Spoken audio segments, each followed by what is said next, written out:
সুপ্রিয় শিক্ষার্থী, কেমন আছো সবাই? আশা করছি ভালো আছো। তোমাদের বাংলা শেখার আসরে সপ্তম শ্রেণীর বাংলা বইয়ের চতুর্থ পরিচ্ছেদ বিশ্লেষণমূলক লেখা নিয়ে আজকে আমাদের দ্বিতীয় ক্লাস। এই ক্লাসে তোমাদের বইয়ের আমরা 97 পৃষ্ঠা এবং 98 পৃষ্ঠা এই বিষয়গুলো আলোচনা করব। আমরা এর আগে তোমাদের পুরো গল্পটি পড়িয়ে শুনিয়েছি এবং কোন কোন বিষয়গুলো জোর দিতে হবে সেটি বলেছি।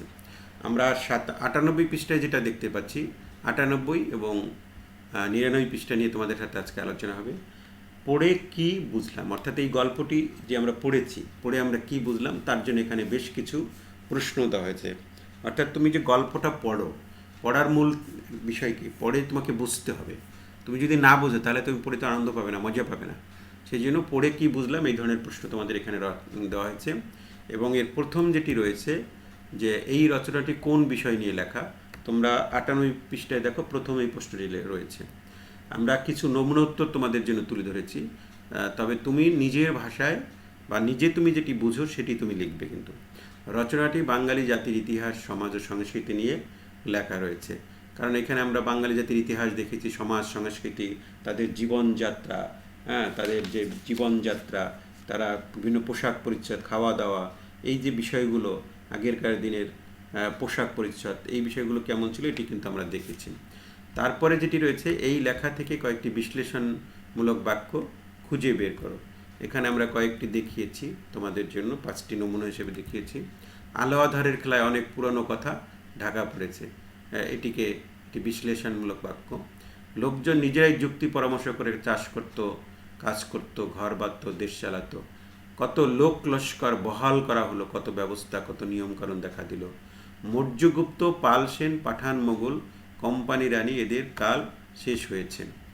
তারপরে যেটা বলছে, একজন লিখেছেন সমৃদ্ধির কথা, বিলাসের কথা, আনন্দের কথা। আর একজন ছবি এঁকেছেন নিদারুণ অভাবের, জ্বালাময় দারিদ্র্যের, অপরিসীম বেদনার। এই যে এরকম 5টি বাক্য আমরা যেগুলো বিশ্লেষণ করা যায়, বিশ্লেষণমূলক বাক্য, অর্থাৎ এটিকে এক্সপ্লেন করা যায় অনেক, ঠিক আছে। এরপরে গ নম্বর যেটি রয়েছে, বিবরণমূলক লেখার সঙ্গে এই লেখাটির কি কি মিল বা পার্থক্য রয়েছে। একটা হচ্ছে মিল আর একটা হচ্ছে পার্থক্য রয়েছে। আমরা দেখেছি, আমরা শুরুতেই বলেছিলাম যে বিবরণমূলক লেখার সঙ্গে এই লেখার মিল অমিল দুটোই কিন্তু রয়েছে। বিবরণমূলক লেখায় তথ্যবহুল বর্ণনা থাকে, বিবরণ থাকে, এখানেও কিন্তু সেটি লক্ষ্য করা গেছে। আমরা এখানে দেখো অনেক কিছুর বিবরণ কিন্তু সুন্দর করে তুলে ধরা হয়েছে। সেই সময়ের মানুষের জীবনযাত্রা, পোশাক পরিচ্ছদ, খাবার দাবারের কথা, তারপরে বিভিন্ন প্রসাধনীর কথা, এগুলো বলা হয়েছে। এখানেও কিন্তু এটা আছে। তবে অমিল কিন্তু একটা আছে, সেটা হচ্ছে বিবরণমূলক লেখায় বিশ্লেষণ থাকে না, বিবরণটা দেওয়া থাকে, সেটিকে এক্সপ্লেইন করা হয় না। আর এখানে এই লেখাটা কিন্তু বিশ্লেষণধর্মী, এটা হচ্ছে অমিল। 4 নম্বরের যে প্রশ্নটি রয়েছে, ঘ নম্বর যেটি, সেটিকে বলা হয়েছে যে তথ্যমূলক লেখার সঙ্গে এই লেখাটির কী কী মিল অমিল রয়েছে। একটা হচ্ছে বিবরণমূলক লেখার সাথে জানলাম, এখন আমরা জানবো তথ্যমূলক লেখা। তথ্যমূলক লেখায় কি থাকে আমরা তখন বলেছিলাম, তথ্যমূলক লেখা সঙ্গে এই লেখার বড় মিল হচ্ছে 2 ধরনের লেখাই বিবরণের মাধ্যমে লিখিত হয়। এটাও তো, আমরা যদি কোনো বিশ্লেষণমূলক লিখতে চাই তাকে তো আমার বিবরণ দিতেই হবে। আবার তথ্যমূলক লেখায় তথ্যই প্রধান থাকে, তথ্যই সেখানে প্রাধান্য দেওয়া হয়। আর এই লেখার মধ্যেও কি তথ্য থাকে না? তথ্য থাকে। তাহলে অমিল কোথায়? তথ্যমূলক লেখায় যেখানেই তথ্যই দেওয়াই থাকে, আর এখানে তথ্যের পাশাপাশি সেটার বিশ্লেষণটাও দেওয়া থাকে। তথ্যমূলক লেখায় তথ্যটা উপস্থাপন করা হয়, কিন্তু তার এক্সপ্লেন করা হয় না, বিশ্লেষণ করা হয় না, অ্যানালাইসিস করা হয় না, কিন্তু এখানে সেই বিশ্লেষণটা করে দেওয়া হয়। এটি হচ্ছে পার্থক্য। এরপরে লাস্ট যে প্রশ্নটি রয়েছে তোমাদের বইয়ের, এই লেখার উপর তোমার মতামত দাও, অর্থাৎ তোমার নিজস্ব একটি মতামত তুমি তুলে ধরতে পারো। তুমি কি পড়ে কি বুঝেছো সেটি একটু তুলে ধরতে পারো। এই লেখাটি একটি বিশ্লেষণমূলক লেখা, কারণ বিশ্লেষণমূলক লেখার যে বৈশিষ্ট্য তার সাথে এটার মিল রয়েছে। এই লেখায় আমরা বাঙালি জাতির ইতিহাস, সমাজ, সংস্কৃতির পরিচয় পাই। বিশ্লেষণাত্মক ভঙ্গিতে ইতিহাসের ধারা, পরিবর্তন, সমাজের বিকাশ এবং সংস্কৃতির বিবর্তন ধারা সম্পর্কে আমরা জানতে পাই। মূলত এই যে গল্পটা, যে কত কাল ধরে এই গল্পটায় কি বাঙালি জাতির ইতিহাস ব্যাখ্যা করা হয়েছে, তাদের সমাজের যে বিকাশ, ক্রমান্বয়ে বিকাশ, অর্থাৎ তাদের পোশাক পরিচ্ছদ থেকে তাদের যে প্রসাধনী ব্যবহার করত এবং সেই যুগে মেয়েরা ছেলেরা কি পরিধান করত, তাদের যে খাদ্যের যে বিষয়গুলো ছিল, খাবার এবং খাবার যে রান্না করতো বিভিন্ন মাটির পাত্রে, সেই বিষয়গুলো কিন্তু সবই, অর্থাৎ সংস্কৃতির যে বিকাশ, ক্রমবিকাশ করতেছে, সব কিছুই কিন্তু এই লেখা থেকে আমরা জানতে পারি। আমরা এরপরে তোমাদের বইয়ের 99 পৃষ্ঠায় তোমরা চলে যাও। এখানে আছে বলি ও লিখি। এখানে বলি ও লিখি কতকাল ধরে রচনায় লেখক যা বলেছেন তা নিজের ভাষায় তোমার বলতে হবে এবং নিজের ভাষায় লিখতে হবে। এখানে আমরা কিছু নমুনা তুলে ধরেছি। তুমি পুরো গল্পটা পড়তে হবে। একটা কথা বারবার বলছি, তোমার পড়ার কিন্তু কোনো বিকল্প নাই। পুরো গল্পটা তুমি একাধিকবার পড়বা। অনেকগুলো শব্দ রয়েছে যেটা আনকমন, সেই বিষয়গুলো পড়বা, এবং পড়ার দক্ষতা যদি তোমার সৃষ্টি হয় বা বৃদ্ধি পায় বা যথেষ্ট থাকে, তাহলে কিন্তু তুমি লিখতেও পারবা, তুমি নিজেকে প্রকাশও করতে পারবা। যারা পড়ায় দুর্বল থাকে তারা কিন্তু নিজেকে প্রকাশ করতে পারে না। তাহলে আমরা একটু নমুনা হিসেবে যেটি দিয়েছি সেটি বলতে চাই। ইতিহাস বলতে শুধু রাজা বাদশাদের কথা বোঝায় না, সব মানুষের কথা বোঝায়। হ্যাঁ, এই রচনায় বাঙালির গত 2500 বছরের ইতিহাসের কথা বলা হয়েছে।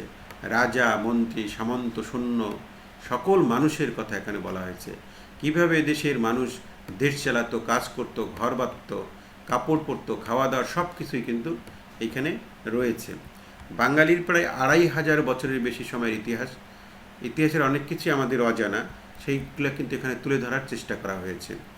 এককালে পৃথিবীতে সাধারণ মানুষের গুরুত্ব অনেক বেশি থাকলেও রাজাদের আগমনের পর তারা হয়ে গেলেন ইতিহাসের নায়ক। অর্থাৎ রাজাদের কথাই তখন বলা হতো, সাধারণ মানুষের গুরুত্ব কিন্তু তখন কমে গিয়েছিল বা গুরুত্ব কম ছিল। তবুও সেই প্রজাদের ইতিহাস কিছু কিছু জানা যায়। তখনকার সময়ে পুরুষেরা পরতো ধুতি, মেয়েরা পরতো শাড়ি, যেটা আমাদের গল্পে রয়েছে।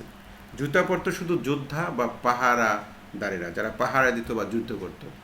সাধারণ লোকেরা কাঠের খড়ম পরতো, যেটা বলছি কাঠের তৈরি খড়ম। ছেলেরাও লম্বা চুল রাখত। মেয়েরা তাদের চুলে বেনি বা খোপা পরতো, পা রাঙাতো আলতা দিয়ে, আর চোখে পড়তো কাজল। ছেলে মেয়ে উভয়ই বিভিন্ন ধরনের গয়না পরতো।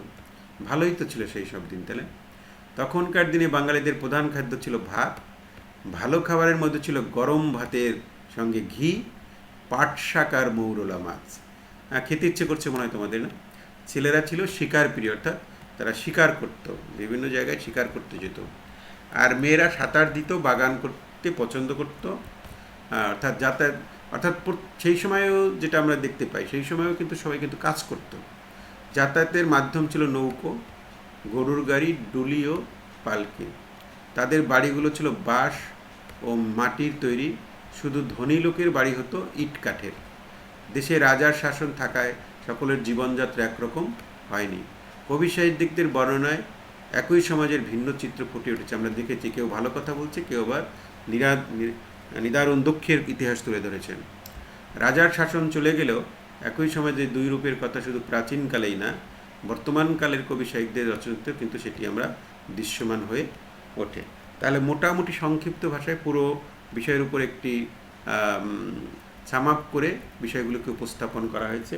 এটি তোমরা 99 পৃষ্ঠায় তোমাদের যে ছকটা রয়েছে সেই ছক পূরণের ক্ষেত্রে ব্যবহার করতে পারো। আর তোমরা এই সব টিউটোরিয়াল একসাথে পাবে আমাদের ICT training for Bangladesh online ICT training Facebook page এবং গ্রুপ রয়েছে, সেখানে আমরা এইসব টিউটোরিয়াল আপলোড করি। এবং আমাদের এই চ্যানেলটি হচ্ছে নতুন একটি চ্যানেল। নতুন চ্যানেল হিসেবে তোমরা এটি সাবস্ক্রাইব করে নেবে।